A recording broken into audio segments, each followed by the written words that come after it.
All right, welcome back, Cohort 7, and all, Andrew, to you, and just take it however. Sure. All right. Yeah, so welcome everyone. We're cohort 7 here discussing chapter 2 of the Active Inference textbook by Friston, Parr et al. And here we're looking at the low road to active inference.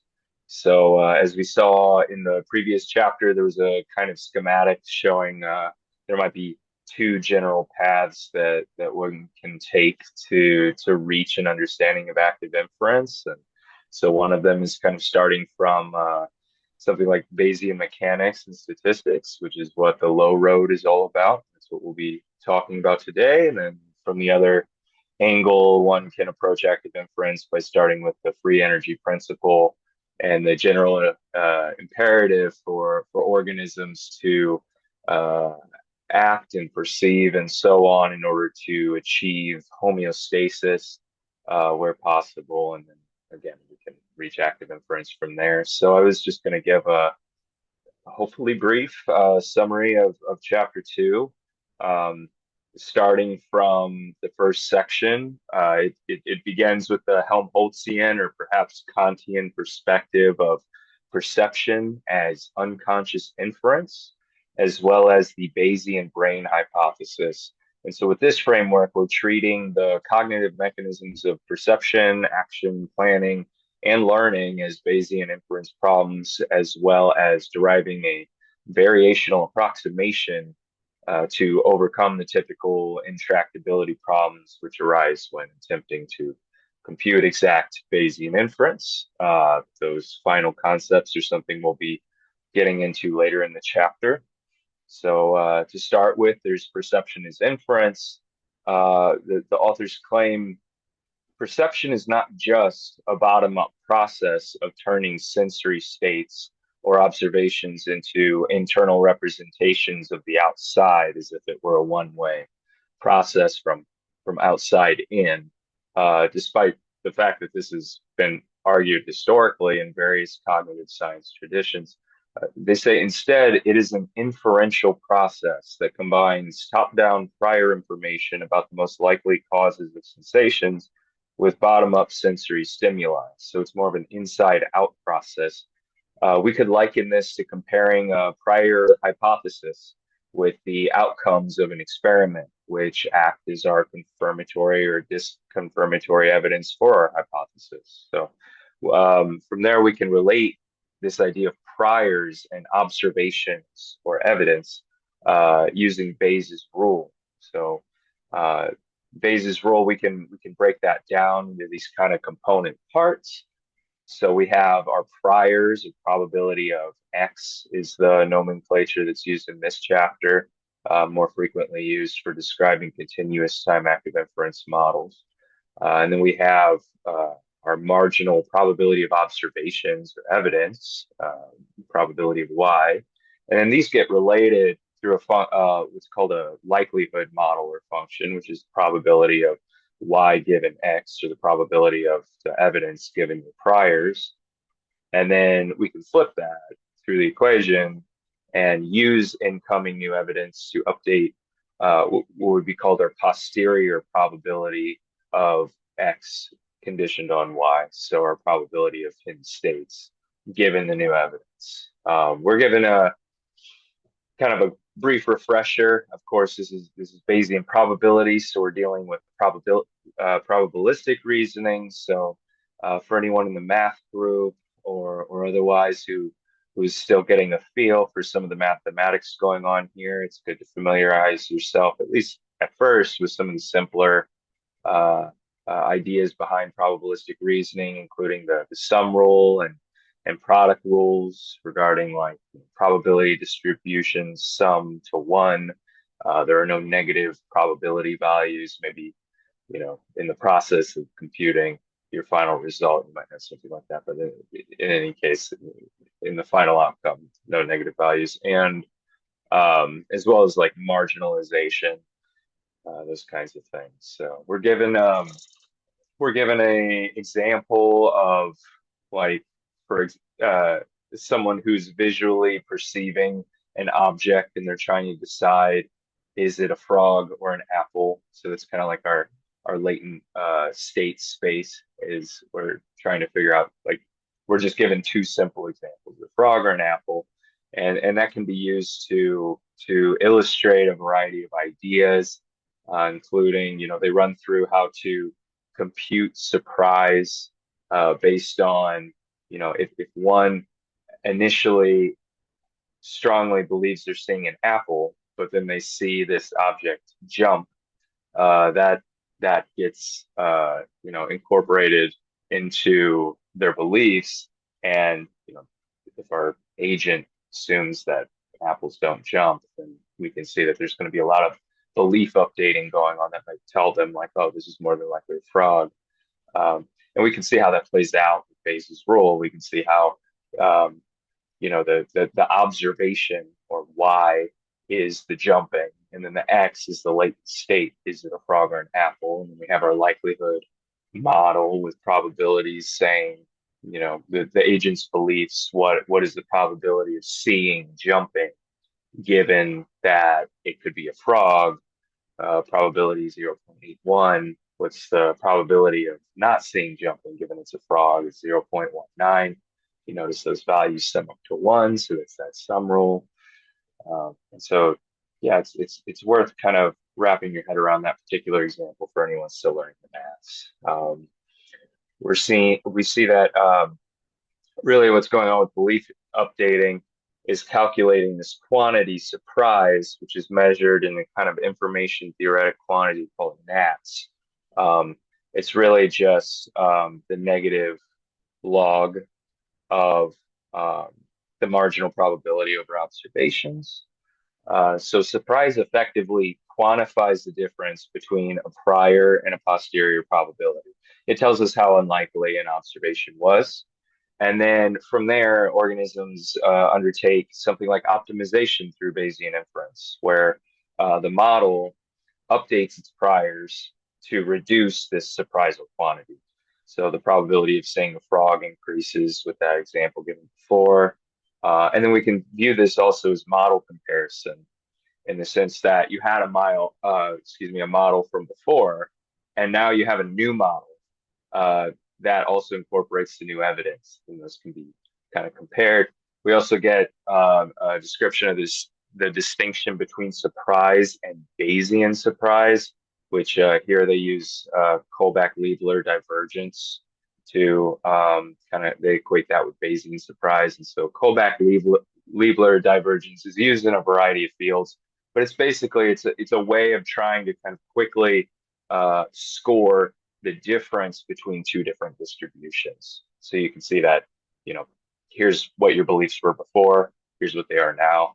Kullback-Leibler divergence to like try and figure out how much belief updating had to happen to reach the new model. So we're also given more details on active inference and the significance of biological inference and optimality, biological plausibility of computations, the concept of predictive coding, which is not necessarily commonplace, but it's a very well discussed model of something like perception and other kinds of processes going on in the brain for neuroscience.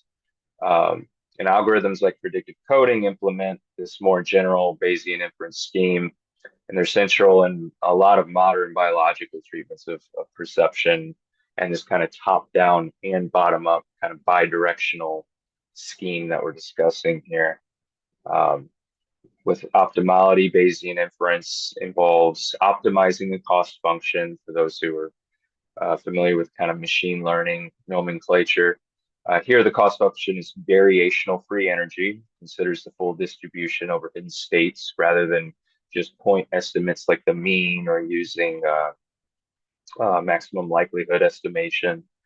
And so the idea is that to make not just is variational inference a way of overcoming intractability, but it's also relatable to the notion that biological beings have limitations. They have, a limited amount of resources at their disposal, like cognitive, metabolic, and so on. So they rely on approximations, which here we might equate with, the idea of computing a variational posterior when using Bayes' rule. And this can be based, for example, on a mean field approximation, which we'll see later in chapter 4, or there are other methods for computing that. Um, from there, they move into action as inference. So it's not just perception, as they noted at the beginning of the chapter. Perception and planning and learning and action, they're all kind of working together as distinct cognitive functions, but they're effectively doing the same thing. They're all working towards minimization of free energies. So agents not only change their minds through perception, they also act on their environment to change it to influence the observations that the environment generates so that the agent can encounter less surprising observations. Uh, that's in line with something like realizing their preferences or priors over observations that they hold. So we're still looking at Bayes' rule. We're still talking about observations as like evidence, that probability of Y value. And then this gets taken up into later discussions over the differences between variational free energy and expected free energy. Whereas we had variational free energy, which takes into account past observations and current observations. Expected free energy will also take into account something like future, not yet observed observations, right? And so there's this kind of this that plays into the notion of planning, or planning is inference, where similar computations are carried out, but it's projecting into the future. So we're introduced to the idea of policies, which are like sequences of actions an agent can take. It's kind of like an agent can come up with these kind of counterfactual scenarios. If I do this policy versus this policy versus this policy, what will be the outcome? What will be the outcome in relation to what I want, or rather what I expect, which is that priors over observations. And then also we can break down that expected free energy term into a variety of smaller terms that have this kind of value of being interpretable. So expected free energy can be broken down into information gain and pragmatic value, which relates to this kind of classic explore exploit dilemma, um, where in active inference, exploration and exploitation are actually incorporated into the same cost function. You don't have to define them entirely separately or apply any kind of arbitrary rules to determine what defines an action or an observation or otherwise as informed, like information gain related or pragmatic value related. So they're both there. And finally, at the end of the chapter, there's just kind of some general ideas that are thrown out there for consideration. Again, a recap to variational free energy, which is an upper bound approximation to surprise and can be minimized efficiently using chemical or neuronal message passing and information that is available to the organism's generative model. We'll see a lot more on neuronal message passing in chapter 5. There's also this kind of more philosophical idea that maybe an agent is isomorphic with its priors, including its priors over observations. It's like it's trying to realize these beliefs that it has.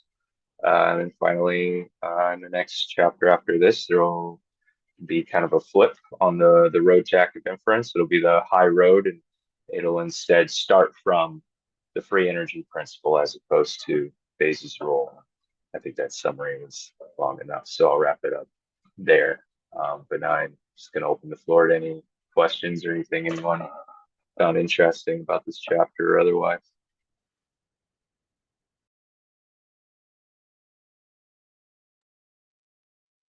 Yeah, I'll jump in on a couple of things. I took some notes just reading through. Just wanted to clarify a couple of things as well. So I looked into the consideration of like forward mode. So considered a feed for, is it considered like a feed forward kind of like model in terms of our projection of our expectation or an agent's expectation in terms of, implicit bias versus an updating of that model through interaction. And then I kind of link that together with an agreement versus an argument, which could end up with like a zero-sum outcome, as opposed to the agreement, which gives you a range of agreement within that argument space. So I kind of consider it as a correlation from external sensory and potential unknown expression of inference as a coupled field of connected conscious, which is getting a little bit into the esoteric, but in terms of like the external summed with internal states, or is it more of a coupled state that has the properties of both continuous and discrete in certain cases? So where you're linking the cross correlation with the X and the Y variables, looking back to figure 2.2, for example.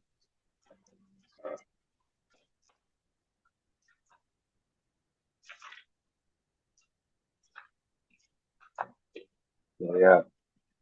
And so big questions there. I mean, and I'm sorry if this is backtracking, but just some things that come to mind in relation to what you said, at least, is as far as it being a feed forward model, like there will be a lot more detail whenever message passing is brought up later, and so there are these kind of forward and backward connections depending on which algorithm you kind of choose for minimizing free energy.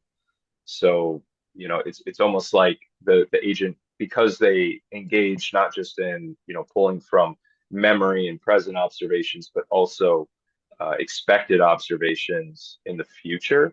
There's a kind of like it's as if the future influences the present, and then also the past influences the present.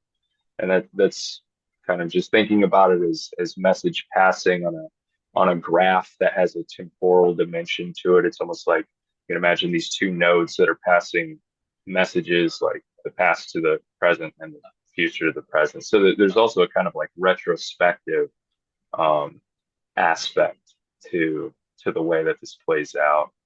And then with figure 2.2, that what that is doing is just trying to describe how there's this common phrase, the map is not the territory. So there's no assumption here at all that the model equates to the environment and how the environment functions around it. Like, an example could be like, so I had this in my notes. It's a little silly, but it's like someone watching a magician, and the true explanation for the illusions that are being produced are far different from just saying like, oh, it's magic, but the audience very well might believe, oh, it is magic, right? So that's kind of their given hypothesis or explanation for what they're seeing, their observations that are coming in, despite the fact that it's probably not at all equivalent to what's really going on, right? And so that can play into more realistic scenarios where someone very well might be trying to do something, a task, and they might solve a problem, and the truth is they might not really understand it, and yet what they have learned to do, and the generative model that they do carry, nonetheless could end up being successful at solving the problem, even though they're not really getting it. So and then that can play into, active inference has been used for like studying psychopathology, for example. So people who experience delusions and things like that don't equate to the true environment around them, but nonetheless, it's playing out in their belief dating and their beliefs, as they Right. So like interact. to speak to that one point, in terms of like the agreement, when you have another agent that agrees, right? If you are both biased in that negative manner without any external, way to unbias yourself, right? Even if you haven't encountered or your model hasn't encountered another agent, won't it then rebias and reinforce? So you'll have a regression. So like how can we account for a model that regresses into that negative log and kind of stays in like a loop? Mhm. Yeah, I mean, it's there might be some. I think that there's already existing active inference literature that tries to look at like agents who are communicating with each other. There's a bird song example that comes up just in this textbook alone, but I mean, there's also a really nice paper on that point. It's a little bit more social sciences oriented, but a couple folks on the scientific advisory board with the institute were involved in publishing it. It's really Background good. as It's well. called a So yeah, it's called epistemic communities under active inference, and it's kind of you know they set up a simulation with actual active inference agents who um, they communicate with one another and share their beliefs, and it's purely just their beliefs. Like there's no reference to that direct outside world. And what often happens, depending on how you set up the agents and what their potential belief states can be, and the observations they can come into contact with, it's really interesting because you can see like their opinions about what's going on. There's a kind of a bias towards uh, um, kind of reconfirming their own beliefs. And so if they hear opinions from another agent that match their own, there tends to be that kind of loop of like, okay, we both agree with each other, and we just continue to more and more strongly reconfirm each other's beliefs, right? It's almost like it kind of gets worse if they have a distorted belief of what's going on. And it's a really good simulation because it's like a multi-agent one, right? So you can have agents who have their own, like what can happen is you can have many agents, certain ones agree with each other, other ones don't, and suddenly you have these like polarization dynamics, where they start to, this group over here strongly believes a certain idea or have a certain belief and reconfirm it with each other, whereas this group over here is doing the same thing but about entirely different beliefs. So that there can be that kind of looping aspect to it. It's very relatable to the kind of dynamics we see in like social networks and how people use Twitter and tweet, and there tend to be these kind of small um, in groups that form, and that's the idea of an epistemic community. Because you could use it to describe like a whole scientific field of research where you know, there are these certain scientists in this particular sub niche, and they're just kind of all talking to each other, and they may or may not actually be interfacing with other fields. So,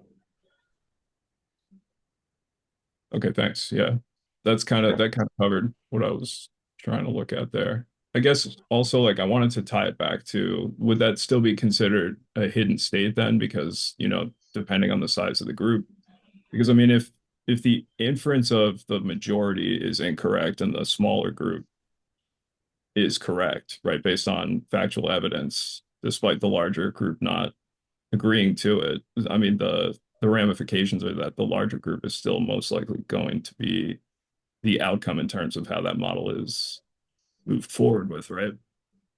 yeah, I mean, yeah, just point blank, like, yeah, this is like at least like from a discrete model perspective, um, it, oftentimes the partially observable Markov decision-making processes are used to describe agents and model individual agents. So, again, with this figure that Daniel has here, it's just, you know, despite the as external observers like ourselves who are like setting up this simulation, so we know this kind of true state and within the simulation, it's like still the agents don't know it, right? It's a partially observable setting. So at the end of the day, everything is just latent states or beliefs about latent states.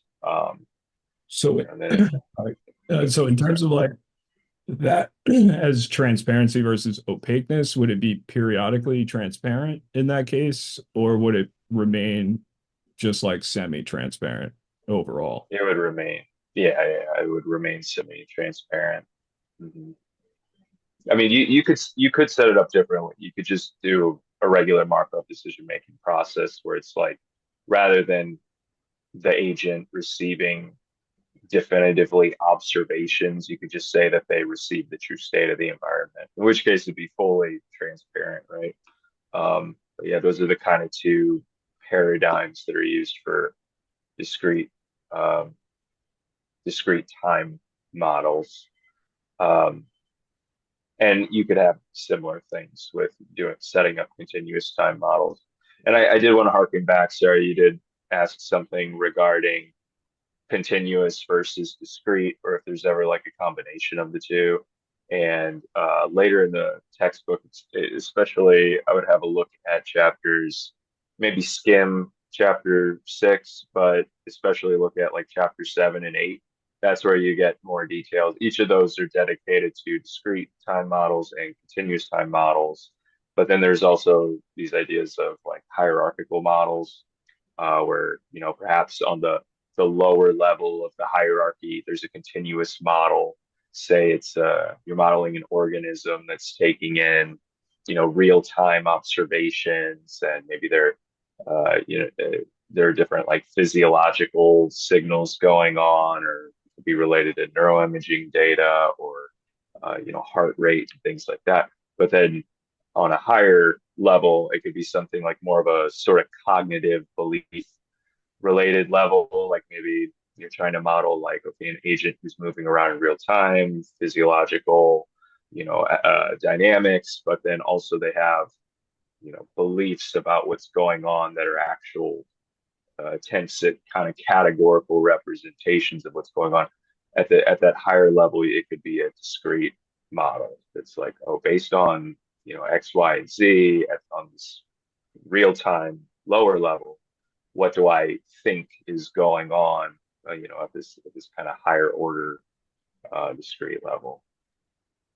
So, Awesome thing. to interject, because I was curious about that state. Yeah.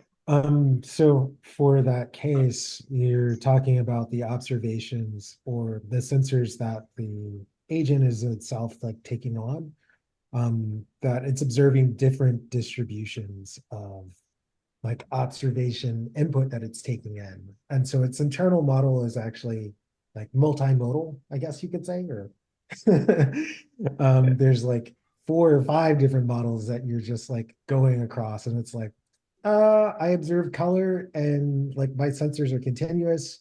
All that is like a continuous signal. And then I also observe ones and zeros from, I don't know, an ADC. Maybe I'm not human. And Mm. so like that has a very different distribution between. Is that what you were talking about in terms of the observations? Yeah, I would say somewhat, or I want to say yes, but I want to make sure that I understand kind of the nuances. So first of all, yes, like you can definitely have like an agent who's basically taking in like multimodal sensory information. In fact, the nomenclature in the textbook is there are different observation modalities, is how they kind of, that's how they term that. And so the three kind of common observation modalities they account for are interoception, exteroception, and proprioception. These are really commonly used in like neuroscience and cognitive science literature. Like completely, you know, you don't necessarily have to do anything with active inference to find these terms in the literature. But so interoception is kind of like observations coming from within. You know, it kind of goes beyond the bounds of what we might think of as like, oh, we just have 5 senses, right? But to categorize it, it's like interoception would be signals, yeah, coming from within. You know, someone notices that they're hungry or something. They could notice that. Exteroception would be senses, like sensory information coming from without. Um, you know, so things that you're seeing from outside of yourself, or things that you're feeling externally. And then finally, proprioception is that relates to like physical space and movement. So you can think of like a reflex arc, like a movement of your arms, for example. And I think that the main distinctions between those three modalities. I think it's just useful depending on your use case, like your object of study you're looking at. And then, there are kind of patterns in those kind of data and ways of modeling them to where suddenly it does become like pragmatic, like instrumentally relevant to distinguish them like that. And then yeah, yes, you can have an agent who like, they come into contact with things that are, binaries like ones and zeros, as opposed to like a continuous value, like a heart rate or like a particular shading. It's like you can take the color red and put it on this really broad continuous spectrum, but then you can also say, oh, it's red, not blue, right? So those kind of dynamics, yeah, and all playing into putting together an active inference agent. Yeah, one related point there is like these different distributions. So here's 6.2. Here's the underlying latent cause. And then that can lead to all these different kinds of chains of causation. So depending on what the situation is, or like the need for modeling. And then those different distributions could have different priors on them. So for something that is maybe more survival loaded, like a certain prior preference playing the role of the pragmatic value for like blood pH. So policies are sought to normalize that at the expense of like learning opportunities. Whereas if you're looking at like isochade, the isochade might be driven on a given time scale by purely visual ambiguity. So different distributions and like just different ways. And that's kind of the flexibility of the overall framework to be able to show up at these materially different kinds of processes and have a unified approach and compose across them.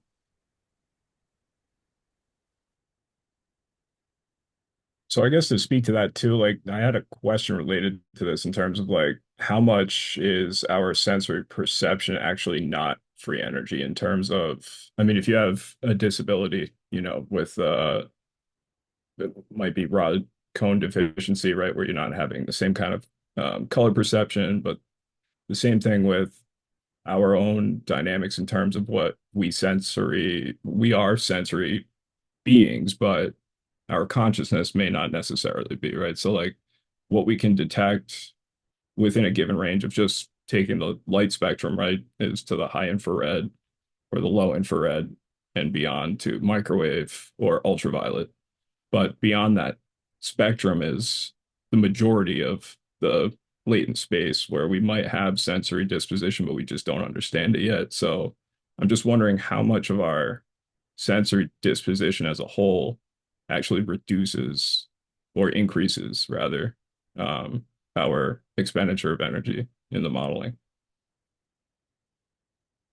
and how it might skew the data, given new parameters for sensory cognition if we find, new data in the future. Yeah, that's interesting. Like, why can't you just believe that you're seeing outside of the visual spectra? It's like it might just be a jump too far because there's the absence. It's not just the absence of confirmatory or disconfirmatory, but it's like there's no packets coming in that channel. But so there'd be no way it would be as fabricated as like a total imagination overlay on the visual fields, but it'd be a freewheeling. But then what if it were like you were looking through an infrared filter and you really got to know an area, and then like you took off the filter for a second and there was like a quote after image. Right. But then the length of that after image would be about kind of the durability of the generative model on those non-visual realms. I'm also thinking in terms of like new tool creation, right, where something would be testable. So, I mean, if we get quantum to a state where, just data in itself is exchanged, at a rate that's theoretically faster than the speed of light, right, that would have to change our perspectives on a lot of the way that we model things, right, in terms of time, especially. especially if we're dealing with discrete or the opposite. That's one of the reasons why I guess I'm kind of just going a bit too far beyond. I don't want to jump too far out, but in terms of like time domains, especially if you're jumping through different models that are classifying and reordering things differently, when you need a taxonomy that's similar or flexible in terms of being able to take on, a context-free kind of formality that is still able to express the detail without utilizing more energy.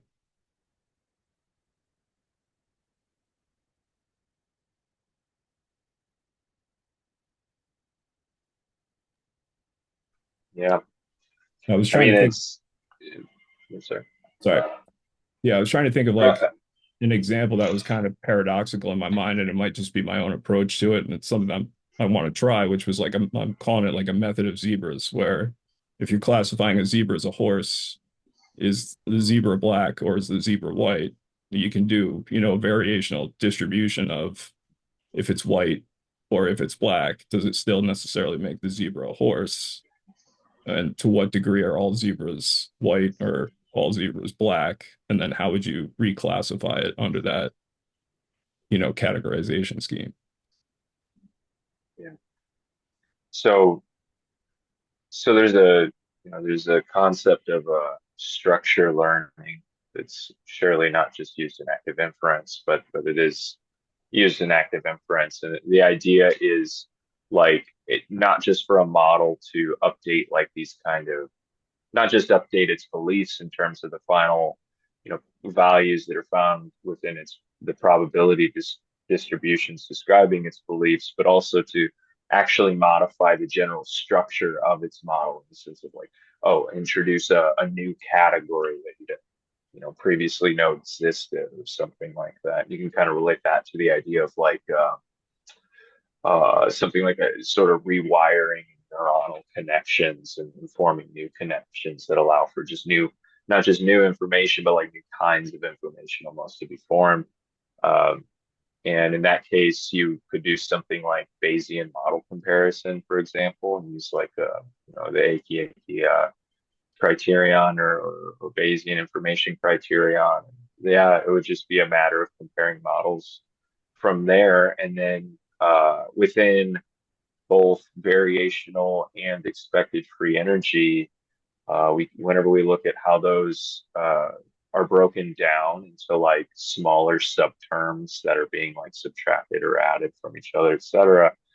That's kind of that interpretable aspect of those terms that's nice. It's like variational free energy can also be recomposed as like complex negative complexity minus accuracy. So they're both, or excuse me, plus, sorry, trying to pull that one. The point is to minimize complexity of the model while maximizing accuracy, which I think kind of gets at one of the points that you made, right? So the idea would be part of free energy minimization is to try and keep your model as simple as possible while keeping it accurate. So that kind of trade-off does play out, both in structure learning and in the more general belief updating that we were discussing earlier.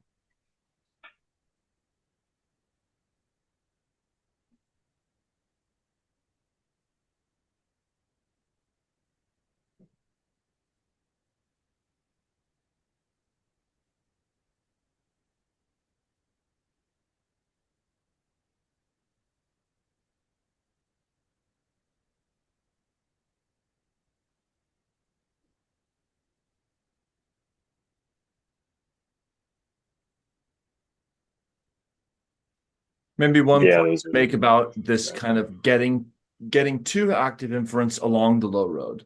It's going to come together in chapter 4 when we see the tools of chapter 2 deployed under the kind of umbrella of chapter 3 free energy principle.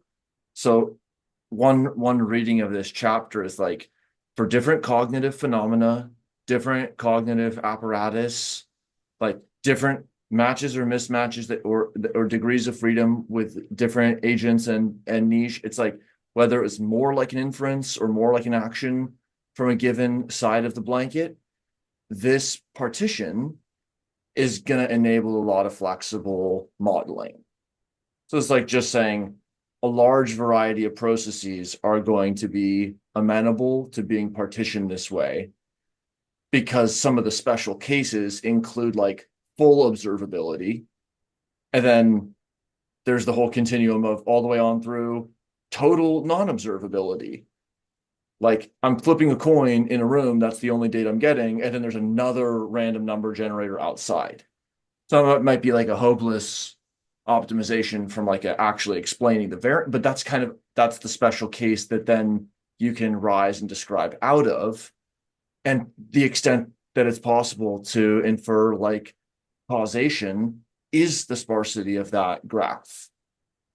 So by kind of starting with a general case, then a variety of total to total absence of different kinds of arbitrary distributions can be framed.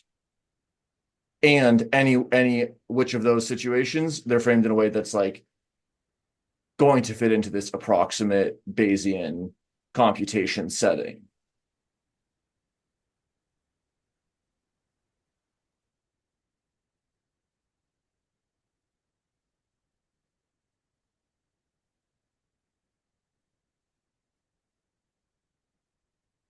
So in terms of that too, like I had another question that's kind of related to that. And it dealt with, I didn't write down what section it was under, but it dealt with give and take in terms of external factors. So how much can we consider to be optimization versus mimicry of an external factor that is given versus taken if the mimicry is misunderstood or suboptimal copy of a realistic measure? So if the mimicry is based on external or internal bias that is agreed to be true despite the unknown falsehood in the data, would that still be considered a positive that would, flip that negative logarithm back over, or would it kind of stay in that loop that we kind of talked about earlier in that sense?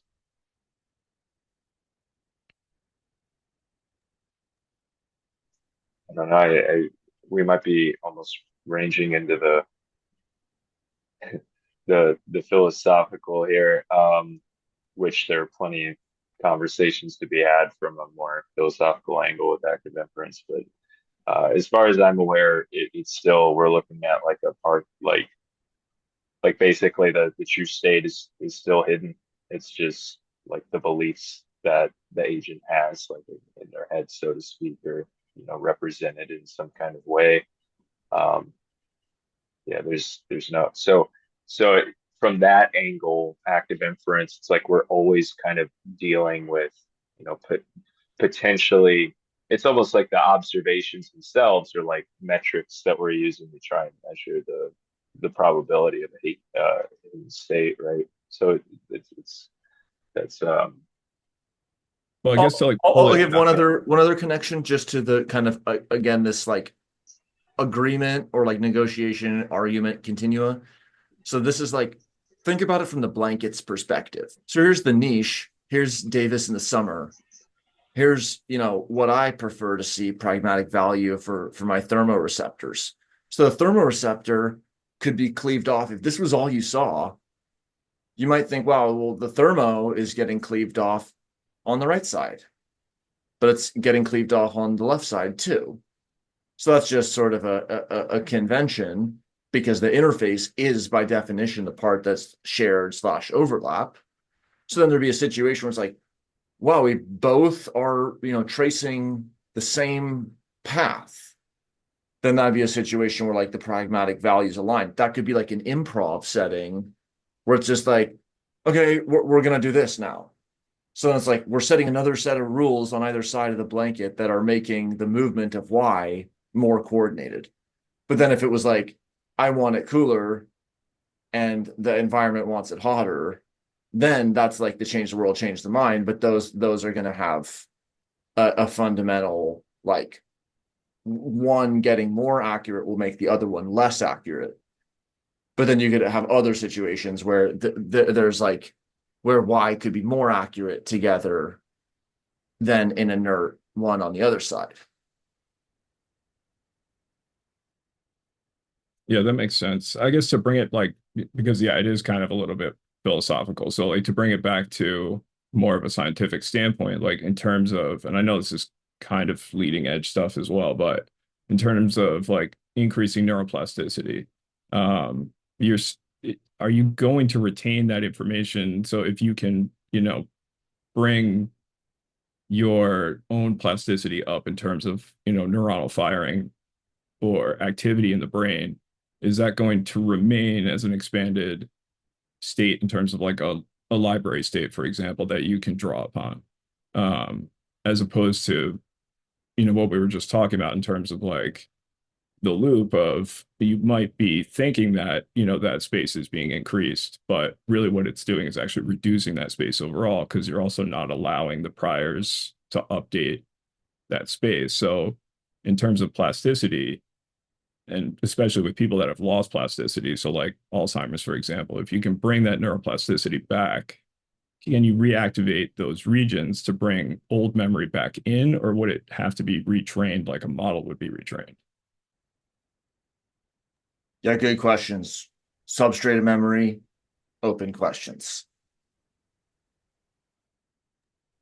Yeah, I'm sure there's someone somewhere that I'm not familiar with who's expressly doing research on Alzheimer's, potentially from an active inference perspective. But yeah, I mean, all I can say from the active inference point of view is that, I mean, neuroplasticity presumably is going to be guided by free energy minimization, right? So that there will be that kind of consideration, because no one's actually considering anything, but the kind of consideration of like the complexity versus accuracy and the formation of new neuronal connections, as well as like kind of modulating those by way of neurotransmitters. Like the the kind of assumption made in active inference is that, yeah, it's just going to be free energy minimization. And then of course with that kind of deterioration that is actually leading to more difficulty for an individual to, say, maintain homeostasis or the kind of life they want to live. And presumably there's some kind of external element that, unfortunately has made its way in, or otherwise that's, it's as if the neuronal connections and so on they're trying to keep going despite that, occurring. So they'll play into the process of the deterioration, in the same way that one tries to fight off a disease or something. But yeah, I don't know if that's clarifying or not, but that'd be my Yeah, take. no, it is like I was just thinking back to, I don't know if it was a stream from this week or last week. Dan, you might be more familiar, but dealt with the brainwave principle. I think Karl was there with a couple other people. And I was thinking Yeah, Robert Warden. yeah, I was thinking in terms of, the brainwave, that would be message passing as in terms of like free energy where you're receiving, where you might not be conscious of it, right? But if you have that activity or that space where, it's a latent kind of memory that might crop up, with a different experience, it's like how that interaction might be considered to skew the data, or would it actually bind the data into a more calculable space in terms of prediction and message passing and data sharing, cross modulation, et cetera. There's essentially never a directional answer in the general case. Mm. It just is a rare situation. I think it'd be fun to think of some, but it's almost always possible to think of niches for which any given, like anything, could be the other way. Right. So the whole point is it doesn't have a meta prior on this or that, which gives you the expressibility, but nothing's going to come along for free into the structured generative model. David Blumen today gave a really interesting twist on this with training neural networks to approximate ActInf. So that's this angle. And his argument was like, at some level, you're going to have to do something like machine learning based parameter sweeping, optimization. Like if you're just building it pedagogically, you just want to see the gears turn. Yeah, you might do a kind of a custom curated soft choice of parameters. Or you might engineer a second layer optimization system.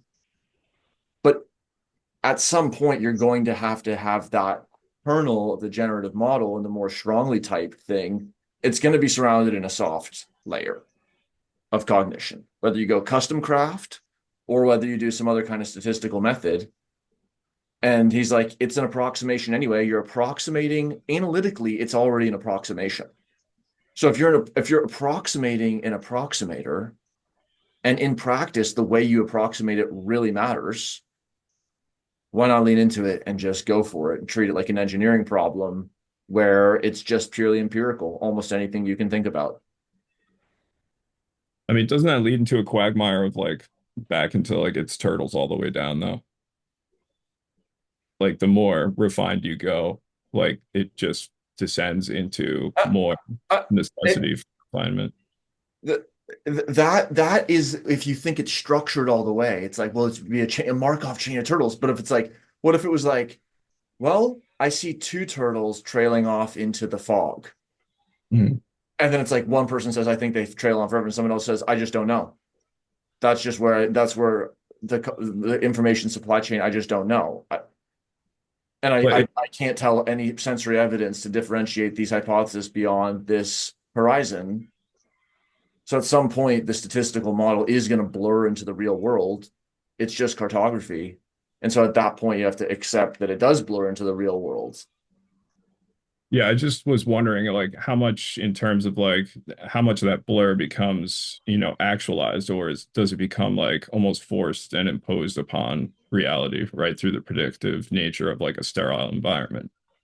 Like at a certain point, there has to be like a reality check that might just kind of not break the model, but might hinder the model in a way where it doesn't become as effective, right? Because any of us may not have perceived, that random outcome, for example.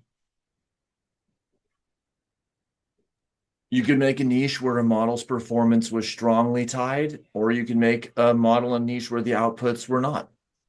So you'd have to give a lot more information about what you're talking about. But that's why it's like you're opening up a big vista, then specking it out within that.